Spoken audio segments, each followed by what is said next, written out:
Good day, everyone, and welcome to the webinar. My name is Laurie McNaughton with Positive Life Concepts, presenting to you today, Roadmap to Success, How to Build an Extraordinary Business. Before we get started, I just want to share some ideas with you, and you'll have to apologize. I have to apologize. My throat's a little dry, so I'm drinking a little bit to keep it wet. But before we get into the webinar, I want to share some ideas with you. I'm going to start with an African proverb, and it says, if you want to go fast, go alone. If you want to go far, go together. Today, in this 45-minute webinar, I'm going to make an argument for using a business coach. But I'm also going to say that coaching is not for everyone, whether it's business, life, health, relationships, or athletics. Coaching literally is not for everyone. Nothing in life is worthwhile. Nothing in life that is worthwhile comes easy. Nobody's ever won a gold medal at the Olympics without making some sacrifices, without making some changes, and without taking action on those changes. Nobody in business has created an extraordinary business without making some sacrifices, without making some changes, without taking action on those changes. What I offer here today is not a get-rich-quick scheme. The internet is filled with get-rich-quick scheme people. If that's what you're looking for, go ahead, follow those folks. What I'm talking about here is making some sacrifice and doing some hard work. It's called short-term pain for long-term gain. What I do with clients literally is transformational. And I'm not selling you information, although I provide a lot of information. That's not what I'm selling. If success was just about information, all you need to do is read a book and you'd be successful. We know that that's not true. What I sell is results. And what I've learned over 16 years of coaching business owners that even though some people say they want something, they're not all prepared to do whatever it takes to get it. Marshall Goldsmith, a mentor of mine who I've had the great fortune of training under, said that your success as a coach will be a reflection of your ability to pick great clients who want it so bad they're willing to do whatever it takes to get it. The people I want to work with understand that if you want great success, it's going to take some hard work. And now, don't get me wrong, I know many of you work hard, but many of you are working hard on the wrong things. Entrepreneurship is way harder than it is easy. It requires working on the business. And that's unnatural for some people because it feels like the easiest thing to do is just to pick up the tools and jump in. Working hard on the wrong things is just a habit. And I got to ask the question, how easy is it to break habits? Habits are literally what make our lives easier. You don't have to wake up in the morning and think about what you have to do to get ready to go to work. You just do it. You get up, you have a shower, you brush your teeth, you take your pills, you have coffee, you eat, drink, drive to work. And you do most of this, if not all of it, without really thinking about it. Well, let me say, as your coach, I'm telling you that if you want a different result, you're going to have to create some new habits, some new rituals. But the beauty of when you build a new habit is, when you've created a new habit, it becomes easy. It's not work anymore. It just part of how you do things. Think of a habit that you have. Listen, does it take any effort to do that? No, it doesn't take any effort at all. For those of you who like to work out, I like to work out. I venture to say that when you first started working out, it was a bit like work. But as you made working out part of your routine, part of your daily activities, it just became part of who you are and you wouldn't miss out on it. This is in part because you know what the payoff is for working out. Working out equals better health, less stress, more focus, better sex life, and literally a feeling of well-being. So let me start out by saying, it's like, who should contact me? First, are you clear on what your challenges are? And are they big enough challenges? Because I charge a lot for what I do, and fixing small challenges is not my forte. So get clear on what the value is to have that challenge fixed for you, that problem fixed.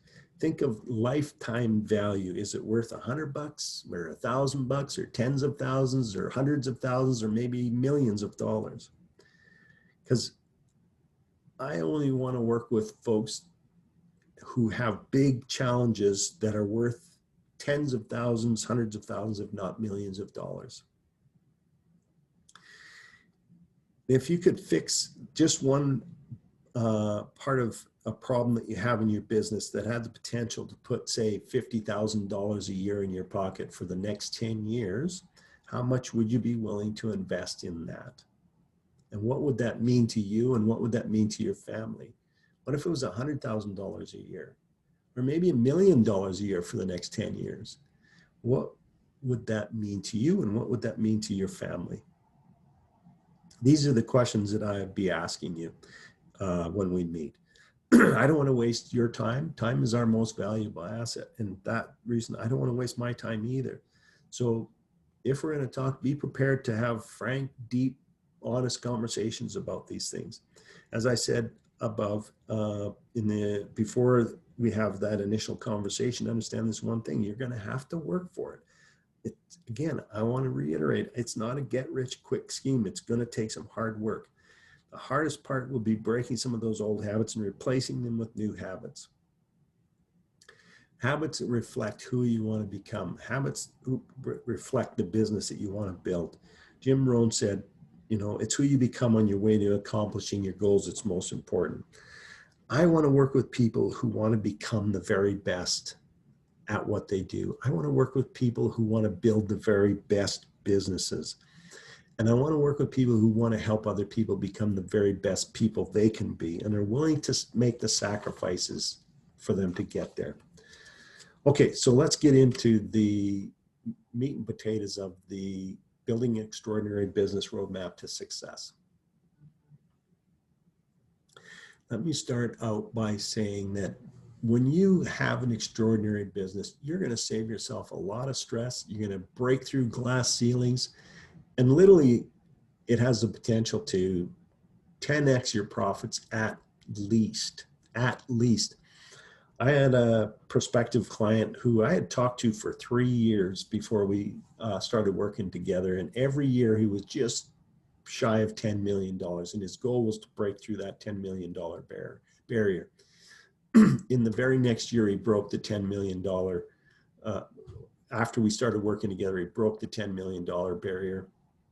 And it's gone on to have hugely successful years. And in fact, right now, during COVID, is having one of his best years ever.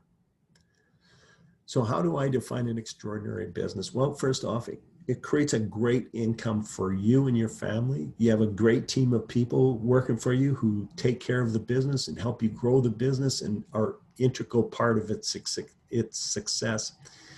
It's profitable above industry standards, industry averages. And I say that because if you look at your industry and you do some research and you find out that the industry average for net profit is 10%, say, that means somebody's making 0% and somebody's making 20. Which would you rather make? I'm assuming above average. So, and it also is a lot less stressful for you, and you don't need to be there all the time in order for it to run smoothly. You've got that great team of people that are working hard to, not just for you, but for themselves as well. So everybody here, I want you to think about where you are today and then where is it that you want to be. Now, for some people, you are pretty clear on where it is that you want to be. And for others of you, it's not that clear. This is an area that you should focus in on and understand a couple things. Where is it that you want to be and what's your exit strategy? At some point, my hope is that you want to sell your business as an asset and then make enough money that you can use that as part of your retirement. So there's where you are, there's where you want to be, there's a gap. Success leaves clues. And I'm going to share with you 6 clues that will help fill that gap so that you have strategic ideas on how and what you need to do in order to get to where you want to be. So let's move along. I just want to do a quick introduction. I've got over 40 years experience in business and sales and management. I was part of a family-owned business, and I've owned 4 businesses since then, including the one I'm in now.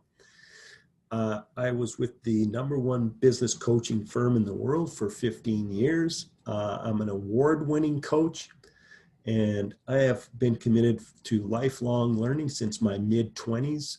I've been trained by some of the best in the world: Tony Robbins, Marshall Goldsmith, Peak Potentials, Judith Glazier, W. Bex. That's the World Business and Executive Coaching. I am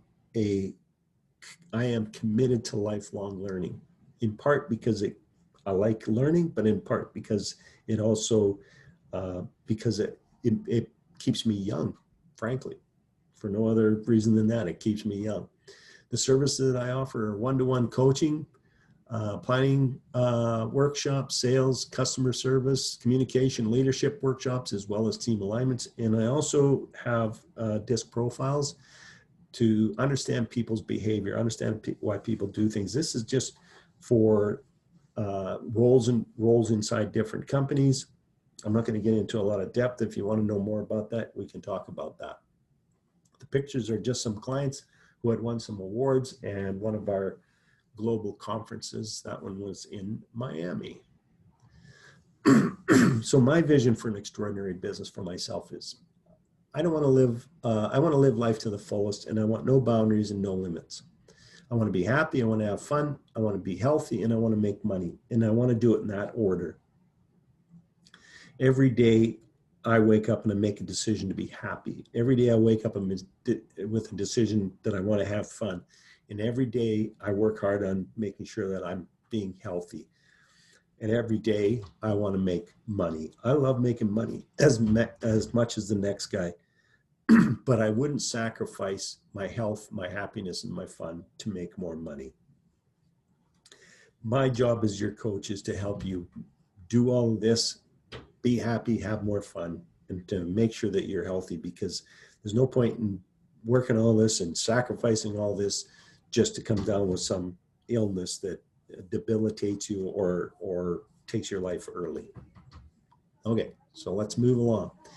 So the 6 clues are managing your mindset, managing your time, building a great team of people, maximizing the profits in your business, and how to successfully market your business and sell your products and services, and then how to leverage the resources that you have. So I want to just, for those of you who watch the webinar to the end and decide that you want to contact me, there's a couple of bonuses here. For everybody that contacts me, they're going to get a free book, Roadmap to Success. For those who are ready to take it to the next step, the next level, I also have a bonus, which will be a 90-minute business evaluation opportunity for you personally in your businesses. The priceless gift of any story lies in its power to spark a fire in our imagination. My hope is that at the very least today, I spark a fire in your imagination, that there is something really good, really awesome and great out there for you. Know that, no matter how life unfolds, no matter what journey you're on, you're here for a reason, and that reason is to be the best person that you can be and help others become the best people that they can be. That should be your primary focus. And I'm going to talk a little bit more about that a little bit farther into the webinar. So what's your biggest challenge? Are you working way too much, missing out on important family events, maybe not taking care of your health? Or do you not have the best team working for you? Do you have some bad apples on your team? Listen, there's a true statement that was one bad apple spoils the lot. It's something to be really important about. If you've got somebody on your team that's a bad apple, get rid of them. Find somebody who is going to be engaged and enrolled and inspired by your vision and what you want to accomplish. Or maybe your company isn't making near the profits it should be. Maybe you're, like, as I mentioned earlier, you've got a glass ceiling. You've been trying to break through a level. Maybe you want to break through to that $1 million. Maybe you want to break through to 5 million. Maybe you want to break 10. Maybe you want to break 50. I'm going to show you the 5 areas in the business that you need to focus in on in order to maximize the profitability in your business. And then last, but certainly not least, and probably actually first, is mindset. To have the right mindset to succeed at the highest level. So the first clue is about mindset. And that is that you need to be above this line. If you blame your team, or worse yet, blame your customers. I know that sounds silly, but I worked with a client and we had to shift that whole mentality because they basically thought clients were a pain in the butt, which to me was, I mean, it's not the first time I've heard people talk about clients like that, but let's just stop for a minute and realize this one fact, and that is that clients, they pay for our homes, they pay for our food on our table, they buy our cars, they pay for our vacations, they pay for our retirement funds. So love these people, show them the love. Sorry, I got off on a little bit of a tangent there. Take ownership, hold yourself accountable, and be responsible, and be a model for that behavior for the rest of your team. If you are not a model for the rest, if you're a model for blame, excuses, and denial, then you're going to have a team full of people who use blame, excuses, and denial. And below this line, Tony Robbins talks about personal power. You are just basically saying that there's no reason why I should make any effort to change things because it's outside of my control.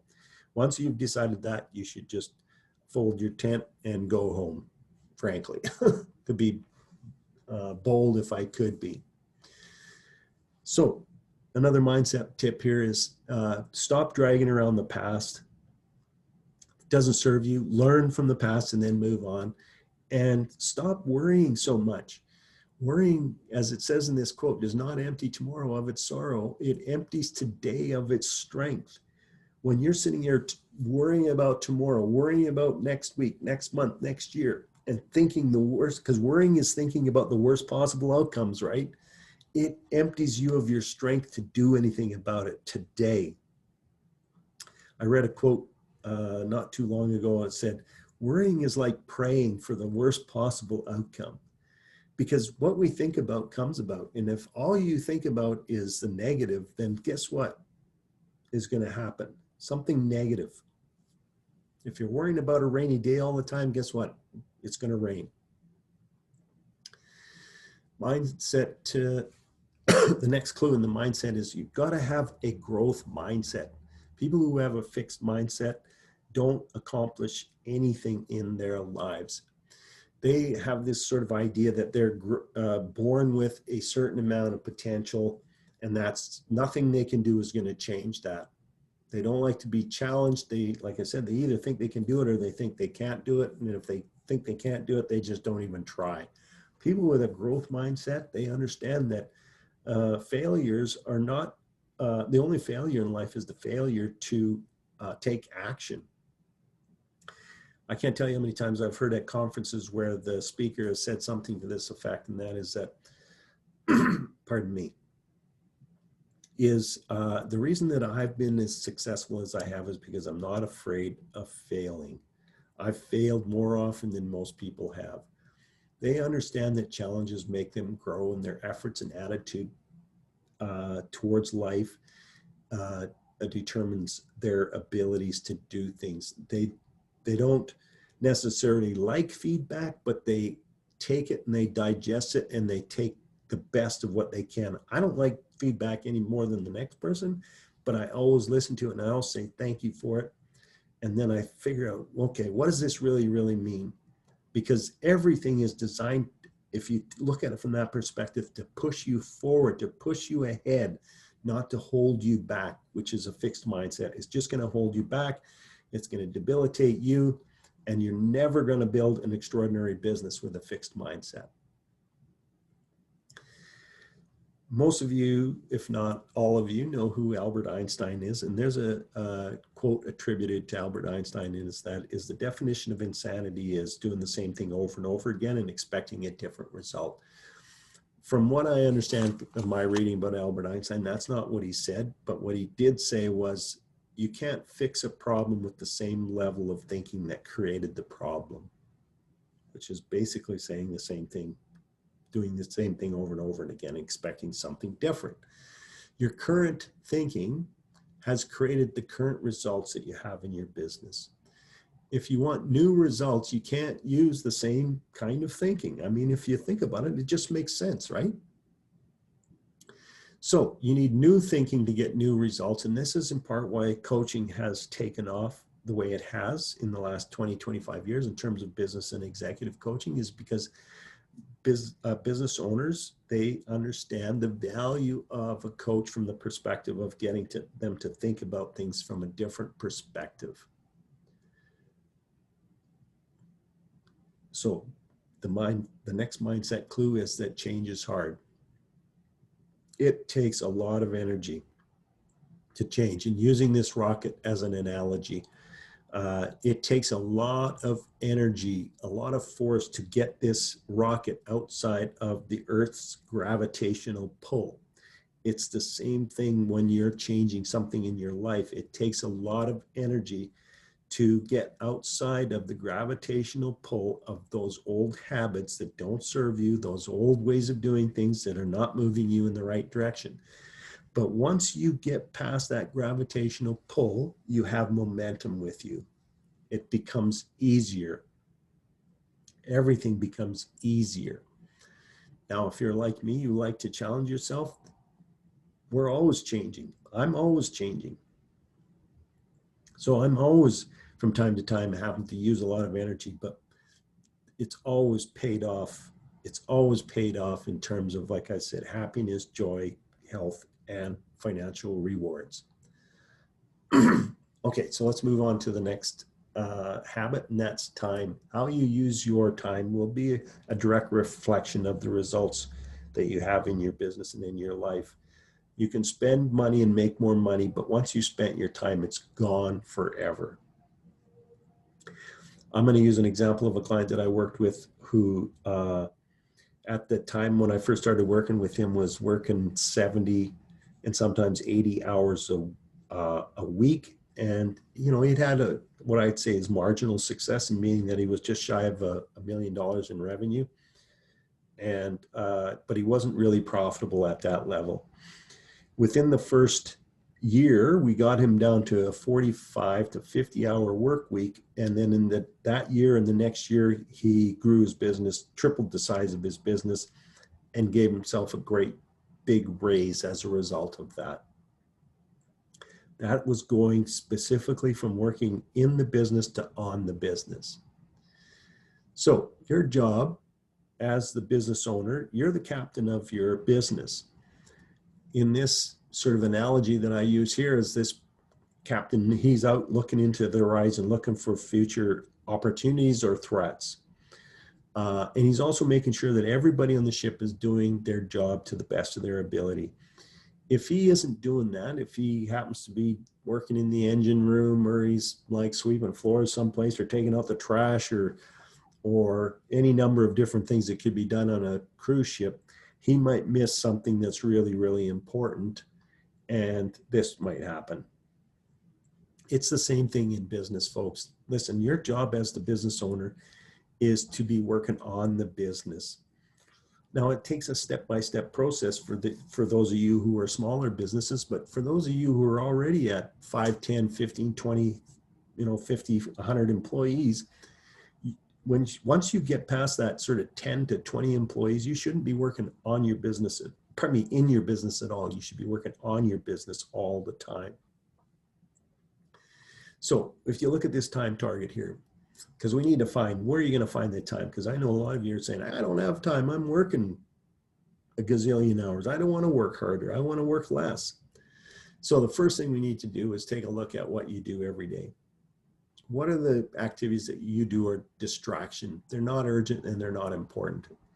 You're not necessarily going to limit these, because I think in some ways these are healthy activities, because literally every hour you should take a bit of a break, even just a 5-minute break. It could be get up, just walk around and stretch, or it could be just to go and say hi to somebody.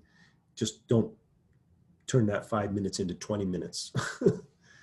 The other activities that are urgent and not important are the delusional activities. And these are the things that are distracting you completely from working on what's most important. You sit down between, as a salesperson, you say 9 to 11 is the best time to make phone calls or go and see clients or whatever the case may be.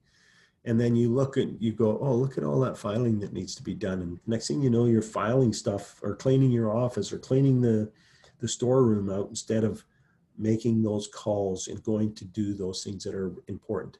Then we have the demand zone, which is urgent and important. Those are the things that the day-to-day activities that make your business run. Customers calling in, deliveries being made, received, phone calls, people showing up for work, not showing up for work. These are all the demand zone in your business. And then we got the center, which is the not urgent but important. And this is the goal setting, the planning, making sure you got all the right people in the right place, the training, all these activities that the more you do of these, the less you'll have in this zone. Personally, we got to get rid of the delusional stuff. We got to get the team working on the demand zone and get you working in your business more and more and more, depending on where you're at, as I said, in your business. So roadmap clue number 3 is team building. And I use this, I love this picture of this racing sailboat, because I think it just exemplifies the idea of what you need to think about in your business. There's roughly 14 people on this boat. And if you've followed sailboat racing at all, the difference between first and second place is minutes, if not seconds. And it relies on everybody on this boat doing their job to their maximum, to their best ability at exactly the right time, so that boat goes as fast as it possibly can on every part of the race. If somebody misses a cue or doesn't do their job right, or drops the ball in any way, shape, or form, it slows the boat down and slows down their chances of winning. You need to think about that from a business standpoint. Your job, again, as the business owner, is to make sure everybody's doing their job to the best of their abilities, maximizing their potential. And when I say maximizing their potential, I'm talking about their potential, because people love doing great work. Positioned properly, people will go to the nth degree to help you do what you want to do. And here's the thing, together, team, together, everybody achieves more. Everybody, if you work together, you stand together. If you work apart, you fall together. Everybody needs to be working to their best of their ability. Everybody needs to be, as I mentioned, trained to the best of their ability. So let's move a little bit farther into the understanding this a little bit about team building. I'm not going to dive too deep into these. Should we have a conversation, we can get more in depth on this. It all starts with having an inspiring and enrolling vision for your company, one that aligns with their vision of what they want. Simply put, if somebody's got a vision for their life and they can't see, and they're, for argument's sake, an A player, because we want to populate our people, our teams, our companies with the best possible teams. If an A player can't see accomplishing their vision for their life working for you, then they're going to go work someplace else. As simple as that. So a mission statement that guides them, a values or culture statement that outlines how they'll behave in your business, job descriptions that define the roles and responsibilities, that have clear key performance indicators and critical drivers, an organizational chart that people understand how the work flows through the business and who they report to, workflows that clearly outline the processes, great hiring process, great onboarding, great ongoing training, and SMART goals, and help people understand how they win in your business. These are all areas of focus. This is just scratching the surface. Um, when we work together, we'll get into much more depth on each one of these areas, and how you engage your team to the best of that, to the best that they can be, and help them fulfill their maximum potential, which will be clearly in favor of helping you grow your business and creating an extraordinary business.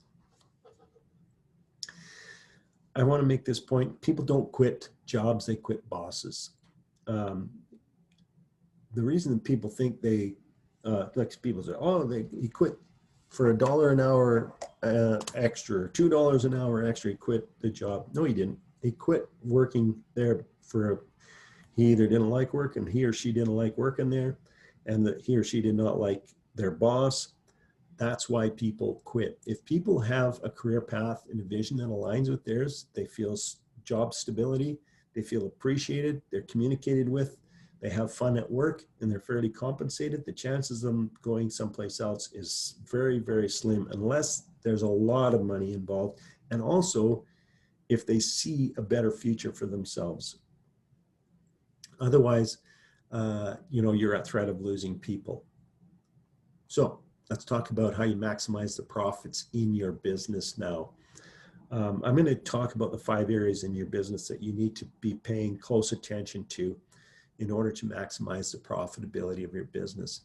But I want to just touch base on this Steve Jobs quote just for a second here. If you keep your eye on the profits, you're going to skimp on the product. This is really, really important. If you want to talk about customer retention. But if you focus on making really great products, then the profits will flow. You got to put them in that order. Work hard on providing the best possible service and products to people, and people will appreciate it and come back again and again and again. So one of the keys to making sure that you hit your targets in terms of better profits is setting clear goals. What's our revenue goal? What's our profit goal? Budgeting and reporting. You need to do that at the very least monthly, if not weekly, and in some businesses more often than that. You need to understand what are the critical drivers that lead to profit. What is the key performance indicators that I need to have for each area of my business so I understand how it's performing? Where can we create more leverage in our business? How do we plug up profit leaks? Just use a sink as an analogy. If you leave the stopper out of the sink and turn the water in, you can turn that water in as hard as you want. It's not going to fill up.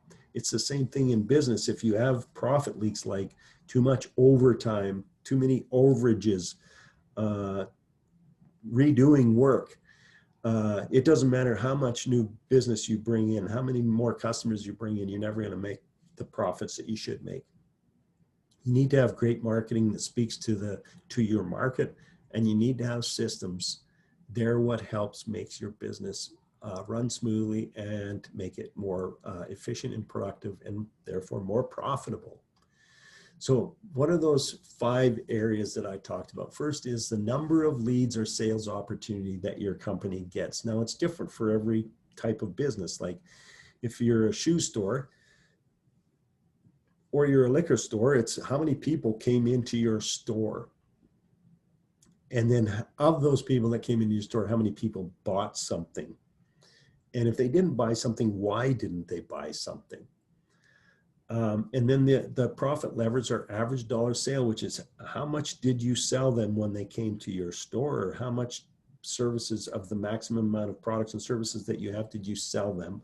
I want to make this point here, because we don't sell things to people that they don't need or they don't want.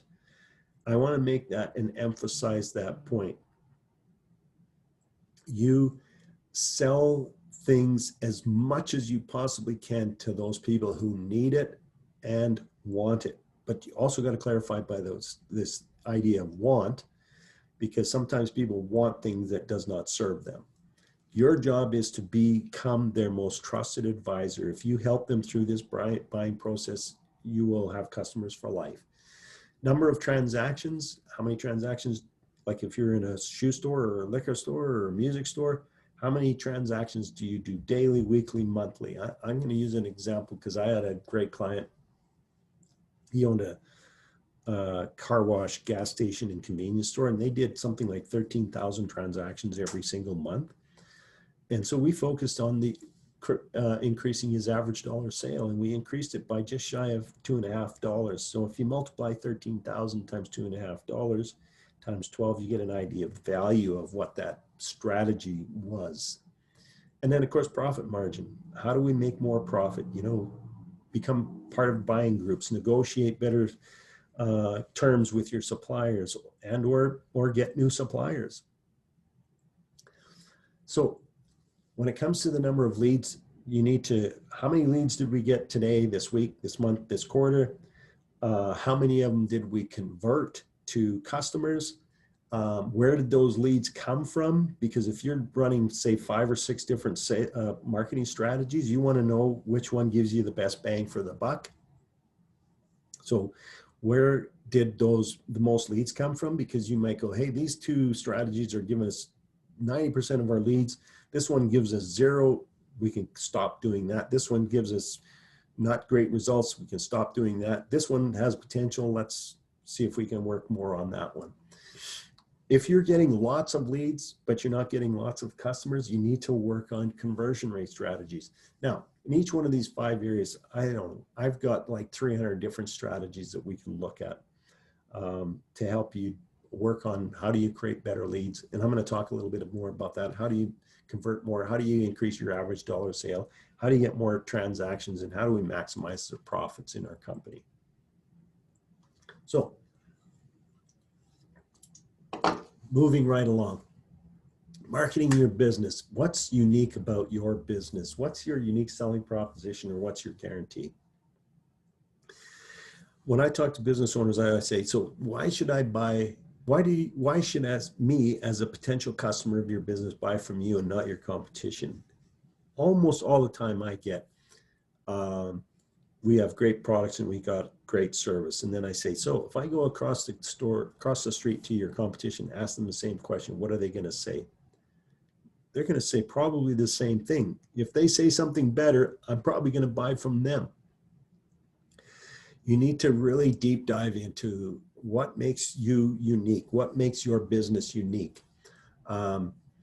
Just to give you a quick example, I worked with a fella who was in the hotshot business, and hotshot's very important service for like rigs and stuff like that, because if a rig stops working for any amount of time, it's thousands and thousands of dollars an hour, because you got all these people in the payroll, it's not producing, all of that.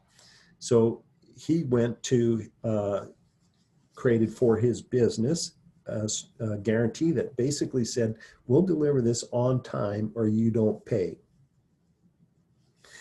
Now, in any kind of guarantee, there's certain things that you need to quantify. In his case, he had to quantify, like, listen, if there's a blizzard out there, that's an act of God. So act of God's can't be one of those reasons why you collect on the guarantee. Anyway, long story short, in the time that we worked together, and since then, I don't know of anybody who has ever called him on that guarantee, but he has got more clients as a result of that guarantee. So that's what's made him different. I've got a whole system to help you develop what's unique about your business. And then you can start using that in all your sales conversations and all your marketing conversations.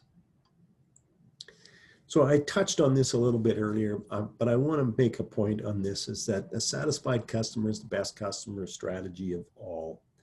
I was at a conference one time and the speaker said, if you had every customer that you had gained still working with you today, what would your business be like today? That's a pretty big impact. Basically, what it's saying is deliver on what you say you're going to do. Don't make promises that you can't keep. Don't tell people you're going to do something that's impossible to do or can't be done or your company just doesn't do. Make sure that you do what you say you're going to do. Deliver on what it is that you say you're going to do, become their most trusted partner, and you will have clients for life. Deliver on what you said above and beyond that, and you'll have clients for life. So the clue number 6 is all about leverage. How do you leverage your business? What are the things that we can do in your business that will create more leverage in your business? And I'm going to get into each one of these a little bit deeper. People in education, hiring better people is a strategy for leverage. 1 A player on your team is worth 2 Bs, 3 Cs, 4 Ds, et cetera, et cetera, et cetera. So you want to get really good at hiring people, and then you want to have ongoing training that keeps them sharp and keeps them on top of their game. So recruiting right, training people properly, using technology. A great example of technology for older people like myself is, sort of automatic teller machines, is that when I got paid when I was a young man, I had to go and stand in line at the bank and deposit my check. If I wanted some money, I had to go to the bank to get money, or if I happened to know somebody at a store that would let me write a check, I could do that. Now, technology, we just go to an ATM anywhere. And can you imagine what it would be like if we still had to line up to deposit our checks at banks, if we had to go to the bank to get money all the time? Marketing is another form of leverage. Your marketing, again, if you go from this idea of marketing like this unique selling proposition, that creates leverage in your business. So money, knowing your numbers, know what those numbers mean and what they're telling you. What's the story? What's the data telling you? And then systems and documentation of those systems. Systems are designed to make your business more productive, more efficient. But they're not systems if they're not documented, because that just means that every time something goes wrong in the system, you're going to have to go in there and figure it out and straighten it out. All of this stuff needs to be done in an organized, systematic fashion, because then it's teachable, it's trainable, and it's duplicatable, it's repeatable. That's the idea behind systems and documentation. I have a whole process to help you do exactly that in your business. So leveraging is about sometimes making bad choices and good choices. And I'll use the analogy, if you eat a hamburger and fries today, it's not going to affect your health tomorrow. If you eat a hamburger and fries tomorrow, it's not going to affect today and tomorrow. It's not going to affect your health next week. If you eat a hamburger and fries every day for the next several months, as you can see here, it's going to affect your health. If you make a healthy choice, it's not going to make a difference today or tomorrow or next week, but next month, 6 months, a year from now, it's going to make a massive difference. It's the same thing when you make a choice on how a bad choice in your business, it might not have a big effect today, but it will have a big effect tomorrow. Hiring the wrong person, hiring somebody with a poor attitude is a great example of that, because somebody with a bad attitude isn't going to affect your business tomorrow, the next day, maybe next week, but months from now, it's going to have a massive impact in your business. So these are all just important things to understand. Personalize and be specific. My mission literally is to cultivate meaningful work, to always be learning and to take the best of what I've learned over a lifetime in business and deliver a powerful life-changing coaching program that will supercharge your business, your life, your relationships, your health, your well-being, and help business owners create extraordinary businesses. That's my mission. That's what I have set out to do. That's what I'm doing. So having a great vision for your business, systems, better leadership, team building, culture, time management, communication efficiencies lead to increased profitability in your business and increased peace of mind. And what that means is less stress, ladies and gentlemen. So just to recap, is understanding and cultivating a growth mindset, understanding that the key to scaling up your business is to work on your business. I talked about strategies on how you can those 5 areas that you need to focus in on to make your business more profitable, and the importance of building a great team and cultivating culture in your business. And literally, by doing more with less, which is what leverage means, is to make your business more profitable. So let me ask you this question. What would it mean to you to have more free time, more profits, and a great team working for you in your business? What would it mean to you personally? What would it mean to your business? And what would it mean to your family? What would it mean to your family? So, as I mentioned, the bonuses are you can click on the web form on my website and fill it out. All of you, at the very least, will get a free book. For those people who are ready to take the next steps in creating an extraordinary business, I'm going to offer you a 90-minute custom evaluation of the opportunity in your business. But what I need you to think about before we have that conversation is, what's your goal? Why is this important to you? And what's the payoff for you? And I want you to be able to say, yes, I want to be the best, and this is why. I want to thank you for spending this time with me today. You can go to lauriemcnaughton.com and check out the resources there. I've got blogs, I've got testimonials, I've got all the different areas that I work with businesses. And then you can just, if you're interested, fill out one of those forms. I'll get an email. I will be in touch with you. And like I said, at the very least, you're going to get a free book. Thank you for your time today. I wish you all the success in the world, and I look forward to having the opportunity to meet with some of you and work with some of you in the future. Take care and have yourself a great day.